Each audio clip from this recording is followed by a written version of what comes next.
ಗಣೇಶ ಇಲ್ಲಿ ಆರ್ಕೆಸ್ಟ್ರಾದಲ್ಲಿ ಹಾಡಾಡ್ತಾ ಇದ್ದ ಹುಡುಗ ವಾಪಸ್ ಊರಿಗೆ ಹೋಗ್ಲಿಕ್ಕೆ ಬಸ್ ಸ್ಟ್ಯಾಂಡ್ನ ಬೆಂಚಲ್ಲಿ ಮಲ್ಕೊಂಡಿದ್ದ ಯಶ್ ಈಗಾಗಲೇ ಸಾಧ್ಯ ಆಯ್ತಾ?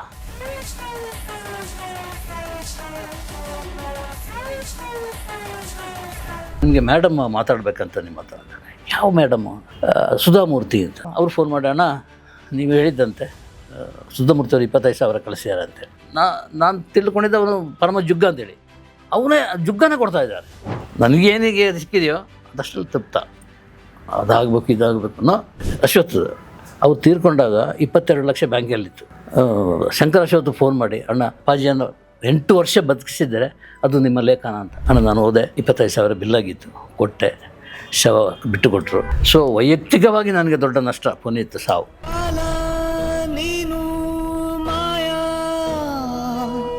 ಸೊ ನನ್ನ ಮುಂದೆ ಒಬ್ಬರು ಲೇಡಿ ಇದ್ದಾರೆ, ಅದು ನನ್ನ ಶ್ರೀಮತಿ. ನನಗೆ ಒಲಿದ ಮುದ್ದು ಚಲುವೆಯೇ.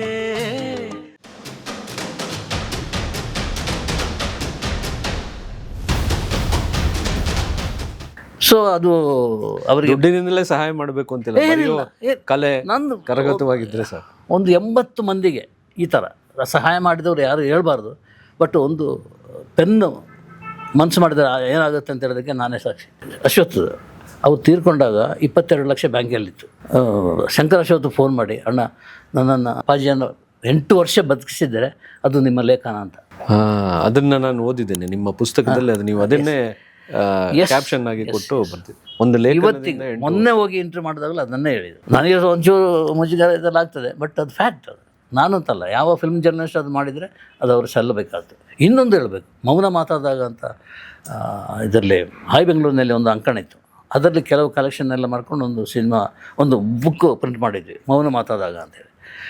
ಅದು ಇವರು ಪ್ರಿಂಟ್ ಮಾಡಿದ್ದು, ನಮ್ಮ ಹೊರಶಿವಪ್ಪ ಅಂತೇಳಿ, ಸ್ನೇಹ ಪಬ್ಲಿಕೇಶನ್ಸ್ ಫಸ್ಟ್ ಪ್ರಿಂಟ್ ಅವರ ಇದರಲ್ಲಿ ಫಸ್ಟ್ ಪ್ರಿಂಟ್ ಆದ್ದು ಆ ಪುಸ್ತಕ. ಅದು ಒಂದು ದಿವಸ ಫೋನ್ ಮಾಡಿದ್ರು, ಯಾರು ಒಂದು ಲೇಡಿ ಫೋನ್ ಮಾಡಿದರು, ನಿಮಗೆ ಮೇಡಮ್ ಮಾತಾಡಬೇಕಂತ ನಿಮ್ಮ ಹತ್ರ ಅಂತಾನೆ. ಯಾವ ಮೇಡಮ್ಮು? ಸುಧಾಮೂರ್ತಿ ಅಂತ. ಯಾವ ಸುಧಾಮೂರ್ತಿ? ಇನ್ಫೋಸಿಸ್ ಸುಧಾಮೂರ್ತಿ ಅಂತ. ಇದೇನಿದು? ಅವ್ರು ಯಾಕೆ ನನಗೆ ಫೋನ್ ಮಾಡ್ತಾರೆ? ಕೊಡಿ ಅಂತ ಹೇಳಿದೆ. ಸರ್ ಗಣೇಶ್ ಅವರೇ, ನಿಮ್ಮ ಮೌನ ಮಾತಾದಾಗ ಓದಿದ್ದೇನೆ, ನನಗೆ ರೋಮಾಂಚನ ಅಂತಂದೇನಲ್ಲ, ನನಗೆ ತುಂಬ ವ್ಯಥೆ ಆಯಿತು. ಇಂಥ ಕಲಾವಿದರಲ್ಲಿ ಹೀಗಿದ್ದಾರ ಜೀವನ ಈ ಥರ ಇದೆಯಾ ಅಂಥೇಳಿ. ಅದರಲ್ಲಿ ಒಂದು 10 ಮಂದಿಯ ನಂಬರ್ ನನಗೆ ಕೊಡಿ ಅಥವಾ ಅಡ್ರೆಸ್ ಕೊಡಿ, ಅವರಿಗೆ ನಾನು ಆರ್ಥಿಕ ಸಹಾಯ ಮಾಡಬೇಕು. ಅವರ ಪ್ರತಿಷ್ಠಾನ ಏನೋ ಇದೆ ಅಂತ, ಇನ್ಫೋಸಿಸ್ ಫೌಂಡೇಶನ್, ಅದೊಂದು ಸಹಾಯ ಮಾಡಬೇಕು ಅಂತೇಳಿ. ಏನು ಹೇಳ್ತೀನಿ, ನನ್ನ ಜೀವನ ಸಾರ್ಥಕಿ ಅಂತ ಇದು. ನಾನು ಇಂಥ ತುಂಬ ಇನ್ಸಿಡೆಂಟ್ ಇದೆ, ತುಂಬ ಇದೆ, ಬೇಕಾದಷ್ಟಿದೆ. ಮಾರನೇ ದಿವಸ ಒಂದು ವಾರ ಕಳೆದ ಮೇಲೆ ರೇಣುಕಾ ಪ್ರಸಾದ್ ಅಂತ, ಇವತ್ತಿಗೂ ಮಲ್ಕೊಂಡಲ್ಲೇ ಇದ್ದಾರೆ. 18-20 ವರ್ಷದಿಂದ ಮಲ್ಕೊಂಡಲ್ಲೇ ಇದ್ದಾರೆ. Serial actor. ಹೌದೌದು, ತುಂಬ ಒಳ್ಳೆ ಅವ್ರು ಇರ್ತಿದ್ರೆ ಈಗ ದೊಡ್ಡ ನಟರಾಗಿ ಬೆಳೀತಿದ್ರು. ಫೀಲ್ಡಿಂದ ದೂರ ಆಗಿಬಿಟ್ರು. ಅವ್ರು ಫೋನ್ ಮಾಡಿ, ಅಣ್ಣ ನೀವು ಹೇಳಿದ್ದಂತೆ ಸುಧಾಮೂರ್ತಿ ಅವರು 25,000 ಕಳಿಸ್ಯಾರಂತೆ.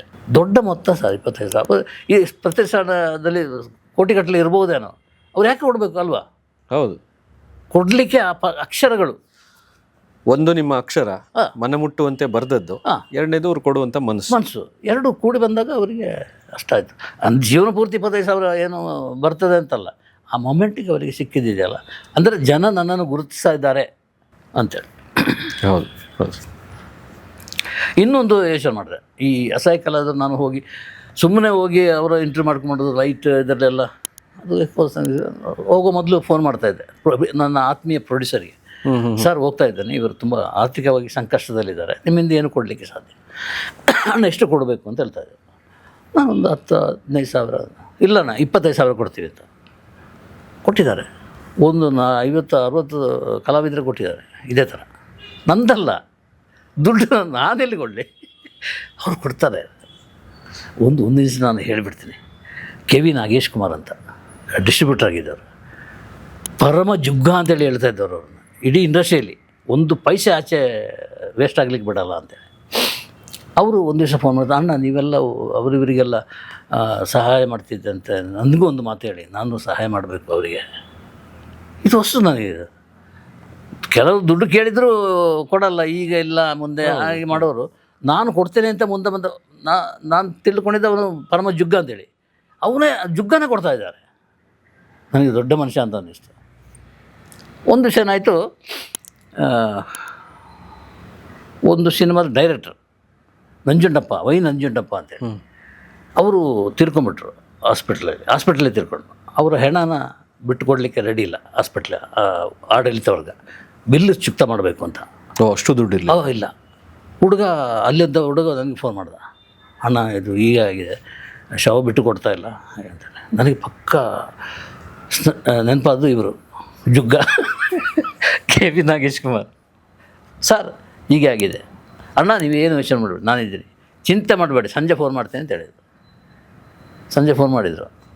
ಅಣ್ಣ ನಾನು ಹೋದೆ, 25,000 ಬಿಲ್ಲಾಗಿತ್ತು, ಕೊಟ್ಟೆ, ಶವ ಬಿಟ್ಟು ಕೊಟ್ಟರು, ಅದನ್ನು ಆಂಬುಲೆನ್ಸಲ್ಲಿ ಹಾಕಿ ಹರಿಹರಕ್ಕೆ ಕಳಿಸಿಕೊಟ್ಟಿದ್ದಾನೆ ಅಣ್ಣ ಅಂತೇಳಿ. ಏನು ಹೇಳಿದ್ರು, ಬ್ರ್ಯಾಂಡ್ ಮಾಡಿದ್ದು ಅಂದರೆ ಒಂದೊಂದು ಪೈಸೆಗೂ ಬೆಲೆ ಇದೆ ಅಂತ ತೋರಿಸಿಕೊಟ್ಟ ಮನುಷ್ಯ, ವಿಶೇಷ ಮನುಷ್ಯ ಅವನು. ನಾವು ಜುಗ್ಗ ಅಂತ ಬ್ರ್ಯಾಂಡ್ ಮಾಡಿಬಿಡ್ತೀವಿ, ಜುಗ್ಗ ಅಲ್ಲ, ಸರಿಯಾದ ರೀತಿಯಲ್ಲಿ ಉಪಯೋಗ ಇಲ್ಲಿ ಇದು ಉಪಯೋಗ ಕೊಟ್ಟಿದ್ದಾನೆ. ಇವತ್ತಿಗೂ ತುಂಬ ಆತ್ಮೀಯ ಗೆಳೆಯ, ಗುಡ್ ಮಾರ್ನಿಂಗ್ ಪ್ರತಿದಿನ ಕಳಿಸ್ತಾರೆ ನನಗೆ KV Nagesh Kumar, great man. Sir, ಎಲ್ಲ ಚಿತ್ರರಂಗ, ನಿಮ್ಮ ವೃತ್ತಿ ಜೀವನದ ಬಗ್ಗೆ ಎಲ್ಲ ಮಾತಾಡಿದ್ವಿ. ನಿಮ್ಮ ಕುಟುಂಬ, ನಿಮ್ಮ ಇದ್ರ ಬಗ್ಗೆ, ಫ್ಯಾಮಿಲಿ ಬಗ್ಗೆಲ್ಲ ಹೇಳಬೇಕು. ಚೆನ್ನಾಗಿದೆ ಸರ್, 2 ಗಂಡು ಮಕ್ಕಳು, 2 ಮದುವೆ ಆಗಿದೆ. ನನ್ನ ಮಿಸ್ಸಸ್ ಈಗ ಸಾಮಾನ್ಯವಾಗಿ ಹೇಳೋದು, ನಾನು ಯಶಸ್ವಿ ಗಂಡಸು ಅಥವಾ ಜೆಂಟ್ಸ್ ಅಂತ ನಾನು ಹೇಳಲಿಕ್ಕೆ ರೆಡಿ ಇಲ್ಲ. ನಾನು ಯಶಸ್ವಿ ಪುರುಷ ಅಂತೇಳಿ ಹೇಳಲಿಕ್ಕೆ ರೆಡಿ ಇಲ್ಲ. ಅಂದರೆ ಹಾಗಿದ್ದರೆ ಹಿನ್ನೆಲೆಯಲ್ಲಿ ಒಬ್ಬರು ಲೇಡಿ ಇರ್ತಾರೆ ಅಂತೇಳಿ, ಅಥವಾ ಹೆಂಡತಿ ಇರ್ತಾರೆ ಅಂತೇಳಿ. ನಾನು ಹಿನ್ನೆಲೆಯಲ್ಲಿ ಕೂರ್ಸ್ಲಿಕ್ಕೆ ರೆಡಿ ಇಲ್ಲ, ಅವ್ರು ಮುಂದೆ ಇರ್ತಾರೆ, ನಮಗೆ ದಾರಿದೀಪ ಆಗಿರ್ತಾರೆ. ನನ್ನ ಮಿಸ್ಸಸ್ ಗಾಯತ್ರಿ ಇದ್ದಾರಲ್ಲ, ಅವ್ರು ಮುಂದೆ ಯಾವತ್ತೂ ಮುಂದೆ ಇರ್ತಾರೆ. ಅವ್ರು ಏನೇ ಹೇಳಿದ್ದನ್ನು ನಾನು ಸ್ವೀಕರಿಸ್ತೇನೆ, ಮತ್ತು ಅದರ ಪಟ್ಟಿಗೆ ನಾನು ಗೌರವ ಕೊಡ್ತೀನಿ, ತುಂಬ ಗೌರವ ಕೊಡ್ತೀನಿ. ಸೊ ನನ್ನ ಮುಂದೆ ಒಬ್ಬರು ಲೇಡಿ ಇದ್ದಾರೆ, ಅದು ನನ್ನ ಶ್ರೀಮತಿ. ಮಕ್ಕಳನ್ನ ಈ ಫೀಲ್ಡಿಗೆ ಬರಲಿಕ್ಕೆ ಬಿಡಲಿಲ್ಲ ನೀವು? ಅದು ಹೇಳಿದರೆ ಆಶ್ಚರ್ಯ ಆಗ್ತದೆ ನನಗೆ. ಅಭಿಷೇಕ್ ಕಾಸರಗೋಡು ಅಂತ ಕ್ಯಾಮರಾಮ್ಯಾನ್, ಒಂದು 10-15 ಸಿನಿಮಾ ಇಂಡಿಪೆಂಡೆಂಟಾಗಿ ಇದನ್ನು ಇವರಿದ್ದಾರಲ್ಲ, ಸತ್ಯ ಹೆಗಡೆ ಅವರ ಶಿಷ್ಯ, ಅವರಿಗೆ ನಾನೇ ಪರಿಚಯ ಮಾಡಿಕೊಟ್ಟು ಅವರಿಗೊಂದು ವ್ಯವಸ್ಥೆ ಮಾಡಿದ್ದು. ಆ ಸಿನಿಮಾದ ಹೆಸರು ಹೇಳಿ, ಅನಂತ್ ವರ್ಸಸ್ ನುಸ್ರತ್ ಅಂತ, ಇಂಥಲ್ಲ ಸಿನಿಮಾ, ಸೂಪರ್ ಹಿಟ್ ಸಿನಿಮಾಗಳು. ಕ್ಯಾಮರಾಮ್ಯಾನ್. ಅವನ ಮಿಸ್ಸಸ್ ಗೌತಮಿ ಅಂತ, ಸತ್ಯ ಧಾರಾವಾಹಿ ಅದರ ಹೀರೋಯಿನ್, ಬಿಗ್ ಬಾಸ್ನಲ್ಲಿ ತುಂಬ ದೊಡ್ಡ ಹೆಸರು ಮಾಡಿದವರು. ಅವರು ನನ್ನ ಸಣ್ಣ ಮಗ ಅಲೋಕ್ ಅಂತ, ಅಲೋಕ್ ಜಿ ಕಾಸರಗೋಡು ಅಂತ, ಆತ ಈ ಡ್ಯೂಡ್ ಲಾಟು ಇದೆಯಲ್ಲ ಅದರಲ್ಲಿ ಎಕ್ಸ್ಪರ್ಟ್. ಅವನು ತುಂಬ ಸೂಕ್ಷ್ಮ, ತುಂಬ ಸೂಕ್ಷ್ಮ ಆ ಕೆಲಸ ನೋಡಿದರೆ ಗಾಬರಿ ಆಗ್ತದೆ. ಕೆಲವೆಲ್ಲ ಕುಮಾರಸ್ವಾಮಿಗೆ ಕೊಟ್ಟಿದ್ದಾರೆ, ಇದು ಪರ್ಚೇಸ್ ಮಾಡಿದ್ದಾರೆ. ಆಮೇಲೆ ರವಿಚಂದ್ರನ್ ಪರ್ಚೇಸ್ ಮಾಡಿದ್ದಾರೆ, ಫ್ರೇಮ್ ಹಾಕಿ ಕೊಟ್ಟಿದ್ದಾರೆ, ಮಾಡಿ ಅದೆಲ್ಲ ಇಟ್ಕೊಂಡಿದ್ದಾರೆ ಅವರು. ನಾನು ಆರ್ಟಿಸ್ಟ್ ಆಗಿದ್ದೆ, ಒಂದು DVG ಫೋಟೋನು ಕಾಲೇಜಿನಲ್ಲಿ ಮಾಡಿದ್ದೆ. ಅದು ಹಾಗೆ ಬಿಟ್ಟು ಬಂದಿದ್ನಲ್ಲ, ಅವ್ರು ಏನು ಮಾಡಿದ್ದಾರೆ, ಅದಕ್ಕೊಂದು ಫ್ರೇಮ್ ಹಾಕ್ಕೊಂಡ್ಬಿಟ್ಟು ಈಗಲೂ ಇಟ್ಟಿದ್ದಾರೆ ಇಲ್ಲಿ ಸ್ಟಾಫ್ ರೂಮಲ್ಲಿ. ಇವರು ಹೆಡ್ ಆಫ್ ದಿ ಡಿಪಾರ್ಟ್ಮೆಂಟ್ ಇದ್ದಾರಲ್ಲ, ಆ ಗೋಡೆ ಮೇಲೆ ಇಟ್ಟಿದ್ದಾರೆ. ಅದನ್ನು ಅವರು ಕೇಳಿದ್ರು, ಯಾರು ಅದರಲ್ಲಿ ಕಾಸರಗೋಡು ಗಣೇಶ್ ಅಂತ, ನಾನು ಗಣೇಶ್ ಕಾಸರಗೋಡು ಅಂತ, ಅದು ಅವರೇ ಇವರ ಅಂತ ನನಗೆ ಫೋನ್ ಮಾಡಿ ಕೇಳಿದರು. ನಾನು ಹೌದು ಅಂತ ಹೇಳಿದೆ. ಮತ್ತು ಅದನ್ನು ನೋಡಲಿಕ್ಕೆ ಭಾರಿ ಇಂಟ್ರೆಸ್ಟ್ನಲ್ಲಿ ನಾವು ಒಂದು 25 ಜನ TT ಇದೆಲ್ಲ ಮಾಡ್ಕೊಂಡು ಹೋದ್ವಿ, ಅಲ್ಲಿಗೆ ಕಾಲೇಜಿಗೆ ಹೋದ್ವಿ. ಅಲ್ಲಿ ಏನು ಸಂಭ್ರಮ, ಹುಡುಗರೆಲ್ಲ ಮಕ್ಕಳೆಲ್ಲ ಹೆಸರು ಕೇಳಿದ್ದಾರೆ, ಮತ್ತು ಅದು ಮಾಡಿಟ್ಟಿದ್ದು ನಾನು ಅಂತ ಕೇಳಿದ್ದಾರೆ. ಇದನ್ನು ಅಲೋಕು ನೋಡಿದ್ದಾನೆ. ಅಪ್ಪ ನೀನು ಯಾಕೆ ಈ ಫಿಲ್ಮ್ ಜರ್ನಲಿಸ್ಟ್ ಆದಿ, ಆರ್ಟಿಸ್ಟ್ ಯಾಕೆ ಆಗಿಲ್ಲ ಅಂತ ಕೇಳ್ದ ಅವನು. ಕರೆಕ್ಟ್ ಪ್ರಶ್ನೆ ಅಂತ ಅನ್ನಿಸ್ತು. ಈ ಪ್ರಶ್ನೆ ಹಿನ್ನೆಲೆಯಲ್ಲಿ ಕಾವ ಆಚಾರ್ಯ ಅಂತ ಒಬ್ಬರಿದ್ದಾರೆ, ಟೀಚರ್ ಆಗಿದ್ದವರು, ಶಿರ್ವದಲ್ಲಿ ಟೀಚರ್ ಆಗಿದ್ದರು. ನಾನು ಅವರ ಸಲಹೆ ಎಲ್ಲ ಕೇಳ್ತಾ ಇದ್ದೆ. ನಾನು MA ಮಾಡಿದ ಮೇಲೆ ಏನು ಮಾಡಲಿ ಅಂತ ಕೇಳಿದೆ. ನೀನು ಆರ್ಟಿಸ್ಟ್ ಆಗಬೇಕು ಅಂತಿದ್ದರೆ ಬಾಂಬೆಗೆ ಹೋಗು, ಜರ್ನಲಿಸ್ಟ್ ಆಗಬೇಕು ಅಂತ ಹೇಳಿದ್ರೆ ಬೆಂಗಳೂರಿಗೆ ಹೋಗು ಅಂತ ಹೇಳಿದರು ಅವರು. ಹಾಗೆ ನಾನು ಬೆಂಗಳೂರಿಗೆ ಬಂದಿದ್ದೆ. ಅದನ್ನು ನೋಡಿದ ಮೇಲೆ ಇವನಿಗೆ ಅದೇನು ಎಲ್ಲ ಪೆನ್ನು ಇದೆಲ್ಲ ನಿಬ್ಬ ಎಲ್ಲ ತೊಗೊಂಡು ಬಂದ, ಮಾಡ್ಲಿಕ್ಕೆ ಶುರು ಮಾಡ್ದೆ. ನೀನು ಫಸ್ಟ್ ಒಂದು ಕೆಲಸ ಮಾಡು, ಒಂದು ಪುನೀತಿಗೆ ನಾವು ಒಂದು ಗಿಫ್ಟ್ ಕೊಡಬೇಕು, ಒಂದು ಮಾಡು, ಕನ್ನಡ ಅಂದರೆ ನವಂಬರ್ 1 ಕೊಡಬೇಕು, 1ಕ್ಕೆ ಅವ್ರ ಮನೆಗೆ ಹೋಗೋಣ, ನಾನು ವ್ಯವಸ್ಥೆ ಮಾಡ್ತೀನಿ ಅಂತೇಳಿ ಕನ್ನಡ ಅಂತ ಒಂದು ಫ್ರೇಮ್ ಹಾಕಿ ತೊಗೊಂಡೋದ್ವಿ. ಅಲ್ಲಿ ಪುನೀತ್ ಭಾರಿ ಖುಷಿಪಟ್ಟ. ಅಯ್ಯೋ ಏನಣ್ಣ ಇದು ಇಷ್ಟು ಸೂಕ್ಷ್ಮ ಅಂದರೆ ಅದು 10 ನೋಡ್ದೆ. ನೋಡಿಬಿಟ್ಟು ನನ್ನ ಮಗಳು ಇದರಲ್ಲಿ ಭಾರಿ ಎಕ್ಸ್ಪರ್ಟ್ ಆಗಿದ್ದಾರೆ, ಡ್ಯೂಡಲ್ ಆರ್ಟ್ ಎಕ್ಸ್ಪರ್ಟ್ ಆಗಿದ್ದಾರೆ. ಒಂದು ಕೆಲಸ ಮಾಡಿ, ನನಗೆ ಒಂದು PRK ಬ್ಯಾನರಿಗೆ ಒಂದು ಲೋಗೋ ಮಾಡಿಕೊಡಿ ಅಂತ ಆರ್ಡರ್. ಓಹ್, ಭಾರಿ ಖುಷಿ ಆಯಿತು ಆಲೋಕಿಗೆ. ತಕ್ಷಣ ಇಲ್ಲಿ ಬಂದು ಒಂದು ತಿಂಗಳಲ್ಲಿ ಅದು ಮಾಡಿಕೊಟ್ಟ. ಅದು ಈಗಲೂ ಇದೆ ಅಲ್ಲಿ, ದೊಡ್ಡ ಫ್ರೇಮ್ ಆಗಿ. ಅದು ಪುನೀತ್ ಸಂಬಂಧ. ಇನ್ನೊಂದೇನೋ ನನ್ನನ್ನು ಆ್ಯಕ್ಟ್ ಮಾಡಲಿಕ್ಕೆ ಹೇಳಿದರು. ನೀವು ಯಾವ ಸಿನಿಮಾದಲ್ಲಿ ಆ್ಯಕ್ಟ್ ಮಾಡಿದ್ದೀರಾ ಸರ್ ನೀವು? ಇಲ್ಲ, ಅದಾಗಿಲ್ಲ. ಒಂದು ಪ್ರೆಸ್ ಮೀಟಲ್ಲಿ ಪಾರ್ವತಮ್ಮ, ಪುನೀತ್ ಎಲ್ಲ ಕೂತ್ಕೊಂಡಿದ್ದಾರೆ. ನಾನು ಹಿಂದ್ಗಡೆನೋ ಈ ಬ್ಯಾಕ್ ಬೆಂಚರ್, ಅವರೇ ಬಂದು ಮುಂದೆ ಗುಡಿಸ್ತಾರೆ, ಬ್ಯಾಕ್ ಬೆಂಚರ್. ನೋಡ್ತಾ ಇದ್ದಾರೆ, ಎಲ್ಲ ತಲೆಗಳ ಮಧ್ಯೆ ನನ್ನನ್ನು ಗುರುತಿಸ್ತಾ ಇದ್ದಾರೆ. ಏನು ಗೊತ್ತಾಗಿಲ್ಲ, ಎಲ್ಲೋ ಬೆಂಗಳೂರಿನಲ್ಲಿ ಇವರ ವಿರುದ್ಧ ಬರೆದು ಬಿಟ್ಟಿದ್ದಾನೆ ಅಂತ ನನಗೆ ಡೌಟ್ ಬಂತು.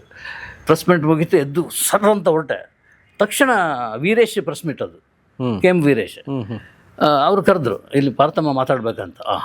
ಆಯ್ತು, ಮುಗೀತು. ಎಲ್ಲರ ಎದುರು ನಮ್ಮ ಮಾನ ಮರ್ಯಾದೆ ಕಳೀತಾರೆ ಅಂತ ತಿಳ್ಕೊಂಡು ಹೋದೆ ಪಾರ್ವತಮ್ಮ ಹತ್ರ ಹೋದಗಳೇ, ನಮ್ಮ ಅಪ್ಪುಗೆ ನೀವೆಂದರೆ ಭಾರಿ ಇಷ್ಟ, ನಿಮ್ಮ ಮ್ಯಾನರಿಸಮ್, ನಿಮ್ಮ ನಗು, ನೀವು ನಡೆಯೋ ರೀತಿ, ಅವರು ಸಿನಿಮಾದಲ್ಲಿ ಮಾಡಬೇಕಂತ ಆ್ಯಕ್ಟ್ ಮಾಡ್ತೀರಾ ಅಂತ ಕೇಳ್ತಾರೆ ಪಾರ್ವತಮ್ಮ. ನಾನು ಅವ್ರು ಬೈತಾರೆ ಅಂತ ತಿಳ್ಕೊಂಡ್ರೆ ಇದಕ್ಕೆ ಸಬ್ಜೆಕ್ಟೇ ಬೇರೆ, ನೀವು ಹೇಳೋದು ಹೆಚ್ಚ, ನಾನು ಮಾಡೋದು ಹೆಚ್ಚಮ್ಮ ಅಂತೇಳಿ. ಸೊ ಹಾಗೆ ಅದು ಕಮಿಟ್, ಅದು ಆಗಿಲ್ಲ.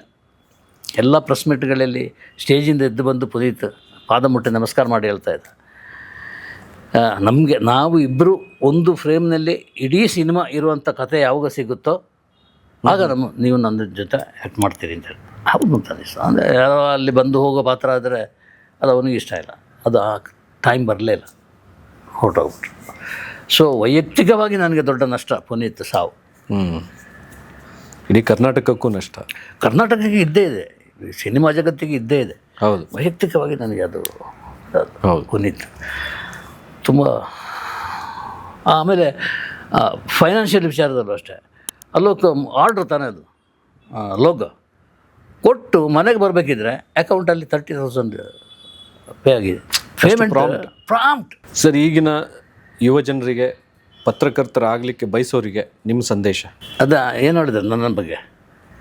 ನೇರ, ದಿಟ್ಟ, ನಿರಂತರ, ಧ್ಯೇಯನಿಷ್ಠ ಆಗಿರಿ. ನಿಮ್ಮನ್ನು ಟಚ್ ಮಾಡಲಿಕ್ಕೆ ಬರಲ್ಲ, ನೀವು ಬೆಂಕಿಯಾಗಿರ್ತೀರಿ, ಯಾರು ಟಚ್ ಮಾಡಲಿಕ್ಕೆ ಬರಲ್ಲ. ಪ್ರತಿಭೆನ ನೀವು ರೂಢಿಸ್ಕೋಬೋದು, ಬರ್ತಾ ಆಟೋಮೆಟಿಕ್ಕಾಗಿ ಅದು ಸೇರಿಕೊಡ್ತದೆ. ಅದು ಈ 4 ಇದನ್ನು ಮಾತ್ರ ಮರಿಬೇಡಿ, ಮುಂದುವರಿ. ನಾನಿದ್ದೀನಿ ಎಂಬ ಪದ ಇದೆಯಲ್ಲ, ಎಂಥ ವ್ಯಾಲ್ಯೂಬಲ್ ಅಂದರೆ, ತುಂಬ ಜನ ನನಗೆ ಹೇಳಿದ್ದಾರೆ, ನಾನು ತುಂಬ ಡಿಪ್ರೆಸ್ ಆದಾಗ ನಾನಿದ್ದೀನಿ ಅಂತ ಹೇಳಿದ್ದಾರೆ. ಅದರ ಮೇಲೆ ನನ್ನ ಇದನ್ನು ಕಟ್ತಾ ಬಂದಿದ್ದೆ. ಇಲ್ಲೂ ಅಷ್ಟೇ. ಯಾವುದು ನಮ್ಮ ಬಿಯಾಂಡ್ ಲಿಮಿಟ್ ಗೆಳೆಯ ಅಂಶಿತ್ ಕುಮಾರ್, ಸರ್ ಬಿಡಿ ಸರ್ ನಾನಿದ್ದೀನಿ, ಎಂಥ ಮಾತು, ಎಲ್ಲಿಂದ ಬರ್ತಾರೆ? ಯಾರೊಬ್ಬರು ಒಂದು ಧೈರ್ಯ ಕೊಟ್ಬಿಟ್ರೆ ಸಾಕು. ನಾನು ಹೇಳಿ ಹೇಳ್ತೀನಿ, ನನ್ನ ಹತ್ರ ತುಂಬ ಜನ ಬರ್ತಾರೆ, ಸಿನಿಮಾದಲ್ಲಿ ಅವಕಾಶ ಕೊಡಿಸಿ, ಅದು ಕೊಡಿಸಿ, ಇದು ಕೊಡಿಸಿ, ನಾನು ಕತೆ ಬರೆದಿದ್ದೀನಿ, ಅಲ್ಲಿ ಗುರುಕಿರಣ್ ಭೇಟಿ ಮಾಡಿ, ಭಟ್ರನ್ನ ಭೇಟಿ ಮಾಡಿಸಿ ಅಂತ. ಅದು ಹುಡ್ಕೊಂಡು ಬರ್ತಾರೆ. ಪ್ರತಿಭೆ ಇದ್ದರೆ ಅದು ಹುಡ್ಕೊಂಡು ಬರ್ತದೆ ನಿಮಗೆ. ಪ್ರತಿಭೆ ಮತ್ತು ಪ್ರಯತ್ನ, ಯೋಗ ಮತ್ತು ಯೋಗ್ಯತೆ ನಿಮ್ಮಲ್ಲಿ ಇರುತ್ತೆ. ಯೋಗ ಕೂಡಿ ಬಂದಾಗ ಯಾರನ್ನೂ ತಡೆಯಲ್ಲ, ಅದು ಒಟ್ಟು ಸೇರಿದರೆ. ಇದೆಲ್ಲರಿಗೆ ಎಲ್ಲ ನಾಯಕ ನಟರು ಆಗಿರೋದು ಯೋಗ್ಯತೆ ಕೂಡಿ ಬಂದಾಗ. ಇಲ್ಲದಿದ್ದರೆ ಬಸ್ ಸ್ಟ್ಯಾಂಡ್ನಲ್ಲಿ ವಾಪಸ್ಸು ಊರಿಗೆ ಹೋಗಲಿಕ್ಕೆ ಬಸ್ ಸ್ಟ್ಯಾಂಡ್ನ ಬೆಂಚಲ್ಲಿ ಮಲ್ಕೊಂಡಿದ್ದ ಯಶ್ ಈಗಾಗಲೇ ಸಾಧ್ಯತ. ಗಣೇಶ ಇಲ್ಲಿ ನೆಲಮಂಗಲದ ಬಸ್ ಸ್ಟ್ಯಾಂಡ್ನಲ್ಲಿ ಕಳೆಕಾಯಿ ಬಾಳೆಹಣ್ಣು ಮಾರ್ತಾಯಿದ್ದ ಹುಡುಗ, ಆರ್ಕೆಸ್ಟ್ರಾದಲ್ಲಿ ಹಾಡಾಡ್ತಾ ಇದ್ದ ಹುಡುಗ. ಇದೆಲ್ಲ ನನ್ನ ಹತ್ರ ಹೇಳಿರೋ ಕಥೆಗಳ ಬರಲ್ಲ. ಈ ಮಟ್ಟಕ್ಕೆ ಮುಂಗಾರು ಮಳೆ ಅಂತ ಒಂದು ಅದ್ಭುತ ಕ್ರಿಯೇಟ್ ಆಗಲಿಕ್ಕೆ ಸಾಧ್ಯ. ಅದಕ್ಕಿಂತ ಮುಂಚೆ ಅವ್ರ ಜೊತೆ ನಾನು ಸೀರಿಯಲಲ್ಲೂ ಆ್ಯಕ್ಟ್ ಮಾಡಿದ್ದೆ, ಅದು ಒಂದು ಒಳ್ಳೆ ನೆನಪಿದೆ. ಇದು ನಾವೆಲ್ಲ ಬಸವನಗುಡಿಲಿ ಒಂದೇ ಅಕ್ಕಪಕ್ಕದ ರೂಮಲ್ಲೆಲ್ಲ ಇದ್ವಿ. ಓಕೆ. ಖಂಡಿತ ಸರ್. ಮತ್ತೇನಾದ್ರು ಹೇಳೋಕ್ಕಿದ್ರೆ ಹೇಳ್ಬೋದು. ಏನಾದರೂ ನಾನು ನಿಮಗೆ ಪ್ರಶ್ನೆ ಕೇಳೋದನ್ನು ಮರ್ತಿದ್ದೀನಿ, ನೀವು ಏನಾದರೂ ಹೇಳಬೇಕು ಅನ್ನೋವಂಥ ಒಂದು. ಏನಿಲ್ಲ ಅಂತ ಎಲ್ಲ ಅಂತಲ್ಲ. ಈಗ ನಾನು ಮಾತಾಡಿದ್ದರಲ್ಲಿ ನನ್ನ ಈ 45 ಇಯರ್ಸ್ನಲ್ಲಿ ಒಂದು 10% ಹೇಳಿರ್ಬೋದೇನೋ. ಮತ್ತೆ ಕೂತ್ಕೊಳ್ಳೋಣ ಅಲ್ವಾ? ಹಳೇದನ್ನೆಲ್ಲ ಈಗ ಟೆಲಿಕಾಸ್ಟ್ ಆಮೇಲೆ ನಮ್ಮ ವೀಕ್ಷಕರು ಬೋರ್ ಹೊಡಿದಾರ ಬೈ ನಮಗ ಅಂತೇಳಿ ಹಾಗೆ ಹೇಳ್ಬಾರ್ದು. ಅಲ್ಲಿಗೆ ಅಷ್ಟಕ್ಕೆ ಮುಗಿಸ್ಬಿಟ್ರು. ನನ್ನ ಇದಷ್ಟೇ. ಈಗ ಮತ್ತೆ ಇನ್ನೊಂದ್ಸಲ ಕೂತ್ಕೊಂಡು ಇಲ್ಲಿ ಏನು ಬಿಟ್ಟಿದ್ದೀವಿ ಅದನ್ನು ಅದು ನಾನು ಒಂದು ಎಂಡಿಗೆ ತರ್ತೀನಿ. ನಾನು ಚದುರು ಚಿತ್ರಗಳು ಬರೆಯುವಾಗ 4 ಗಂಟೆ ಕೂತ್ಕೊಳ್ತಿದ್ದೆ ಬೆಳಿಗ್ಗೆ, ಸ್ಟಾರ್ಟ್ ಮಾಡ್ತಾಯಿದ್ದೆ. ಅದು ಹೇಗೆ ಪದಗಳು ಅದೆಲ್ಲ ಬರ್ತಾಯಿತ್ತು ನನಗೆ ಗೊತ್ತಿಲ್ಲ. ಒಂದು ಕಥಾರೂಪ ಕೊಟ್ಟಿದ್ದಲ್ಲಿ ಅಲ್ಲ, ಎಂಡಿಗೆ ಬರುವಾಗ ನನಗೆ ಎಲ್ಲಿ ಕಣ್ಣೀರು ಬಂತೋ ಅದು ಸೂಪರ್ ಹಿಟ್ ಆದ ಆರ್ಟಿಕಲ್. ವಂಡರ್ಫುಲ್ ಆಗಿದೆ, ಸಾಕಷ್ಟಾಗಿದೆ. ಅದು ನನಗೆ ಲೈಫ್ ಕೊಟ್ಟಿದೆ. ಇವತ್ತಿಗೂ ಚದುರು ಚಿತ್ರಗಳು ಅಂತ ಹೇಳಿದಾಗ ಗಣೇಶ್ ಕಾಸರಗೋಡು ಅಂತೇಳಿ, ಅಂದರೆ ಅವರ ಬಡತನದಲ್ಲಿ ನಾನು ಪ್ರಜ್ವಲಿಸಿದೆ ಅಂತಲ್ಲ, ಈ ಪ್ರಜ್ವಲಿಸುವುದಿದೆಯಲ್ಲ ಅದು ಅವರಿಗೆ ಏನಾದರೂ ಸಹಾಯ ಮಾಡಿದೆ ಅಂತ ಅಷ್ಟೇ. ನನ್ನಿಂದ ಸಾಧ್ಯ ಅಲ್ಲ. ಈ 4,500 ರೂಪಾಯಿ, 5,000 ನಾನು ಮ್ಯಾಕ್ಸಿಮಮ್ ನನ್ನ ಸಂಪಾದನೆ ಇದ್ದಿದ್ದು ಇದರಲ್ಲಿ ಸುದ್ದಿ ಟಿ ವಿಯಲ್ಲಿ ಶಶಿಧರ್ ಭಟ್ರು ಕೊಟ್ಟಿದ್ದು 50,000. ಈಗ ಲಕ್ಷಾಂತರ ಹೌದು ಪಡಿತಾರೆ ಸ್ಯಾಲ್ರಿ. ಅದು ಮ್ಯಾಕ್ಸಿಮಮ್ ಸಂತೃಪ್ತವಾಗಿದೆ. ಹಣ ಕೊಡೋಕ್ಕಿಂತ ಹೆಚ್ಚಿನ ಖುಷಿ ಕೊಡೋದು ಜನರ ಮೆಚ್ಚುಗೆ. ಹೌದು, ಅದನ್ನು ಬರೆದಾಗ ನಿಮಗೆ ನೀವು ಖುಷಿ, ನೀವು ಹೇಳಿದ ಕಣ್ಣೀರು ಬರುತ್ತೆ ಅನ್ನೋದು. ಮೊನ್ನೆ ಹೀಗೆ ಬರ್ತಾಯಿದ್ದೆ, ನಮ್ಮ ಅಂಶಿತ್ ಕುಮಾರ್ ಅಂಶಿ ಅಂತ ಕರೆಯೋದು, ಕಾರಲ್ಲಿ ಬರ್ತಾ ಇರುವಾಗ ಒಬ್ಬರು ಜರ್ಮನಿಯಿಂದ ಫೋನ್ ಮಾಡಿದರು, ಕನ್ನಡಿಗರು. ಜರ್ಮನಿಯಿಂದ ಫೋನ್ ಮಾಡಿದರು. ಅವರಿಬ್ಬರು ಫೋನ್ ಮಾಡಿ ಮಾತಾಡುವಾಗ ನನಗೆ ಎಲ್ಲೋ ಕಾರು ಹಾಗೆ ಹೋಗ್ತಾ ಇದ್ರು ಕೂಡ ಎಲ್ಲೋ ತೇಲ್ತಾರೋ ಅನುಭವ. ಯಾರಿಗಾದರೂ ಅಷ್ಟೇ ಸರ್, ಹೌದು, ಒಂದು ಸಾರ್ಥಕ್ಯ ಅನುಭವಿಸೋದು ಆ ಸಂದರ್ಭದಲ್ಲಿ. ಸೊ ಇಂಡಸ್ಟ್ರಿ ನನಗೆ ಎಲ್ಲವನ್ನು ಕೊಟ್ಟಿದೆ. ಸುಖವಾಗಿದ್ದೀನಿ, ಆರಾಮಾಗಿದ್ದೀನಿ.